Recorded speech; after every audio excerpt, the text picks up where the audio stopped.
always keeping our eye on the marketplace for potential acquisitions. We have made a few acquisitions, but again, they were of much smaller companies, fire sales, people going out of business, things of that nature. But again, I follow what some of our larger, let's say, public company competitors do, or, they grow significantly by acquisition. And we've always kind of wanted to follow that trend. But one of the things we've been very proud of is the fact that our company has been debt-free since its inception. And I think one of the things that sometimes scares us is the fact that with some of these larger acquisitions that we do not want to leverage the company. And again, it was just something my dad always hammered into our brains about debt, debt, debt. He was very debt adverse. He'd rather be smaller and debt-free than larger and, again, any type of leverage, especially in our business because we have no assets.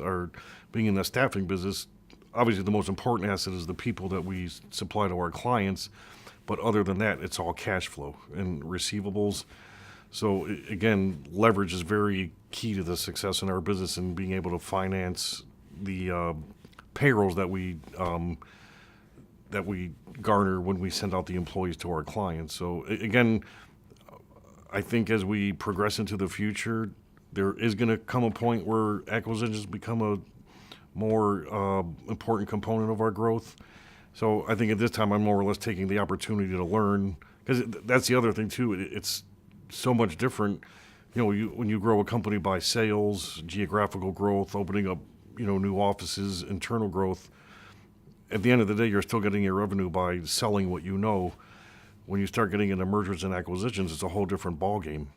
I think one of the biggest thing I learned when we were expanding and, again, acquiring real estate more for, the specific purpose of the growth of our business is don't buy what you need right now as far as space. But if you need 10,000 square feet, go buy a building that's 20,000 square feet. Because if you're a growing company, you will not believe how fast you're going to grow into it. It was always happened to us where if we moved to a larger space and we had more space than what we needed, every time we did that in relative terms, we'd grow faster into it. It was almost like the bigger the building we had, we felt like we had to fill it up, so we had to grow. So if you're looking for new space, always buy more than what you are in need of at this specific point, because you're going to grow into it, and it saves you a lot of time and hassle of, again, having to grow your capacity and go find more real estate. I learned a lot from my father. The first thing I learned when in regards to deal making, integrity, is the first thing he told me. He says, you don't have to be like me. He says, you're not like me. I'm me, Sam is Sam, and Jay is Jay. He says, so I have a different personality and you have a different personality. My father was very outgoing. He loved to sell. His favorite expression was, if Sam doesn't sell, Sam doesn't eat. And, I'm a little bit more quieter, I don't want to say laid back, but just a little bit more, I guess you could say introverted. But the one thing he says, it doesn't matter what your personality is, it's what comes out of your mouth. And whatever you say you're going to do, you better do. And there's always sometimes when you say you're going to do something and something happens where that's not your fault, and you better be to the customer, you better apologize, fix it, whatever needs to be done to come as close as you can to what you told that customer you were going to do. So never lie to a customer, never overpromise, never underdeliver. He says, more than anything else, your word is your word.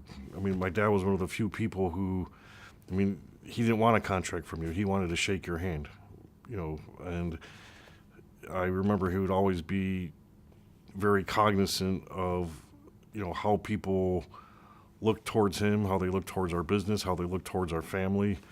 And I just try to exude that.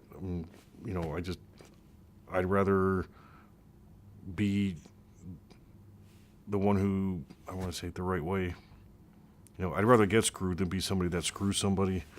Because at least at the end of the day, again, that's your integrity.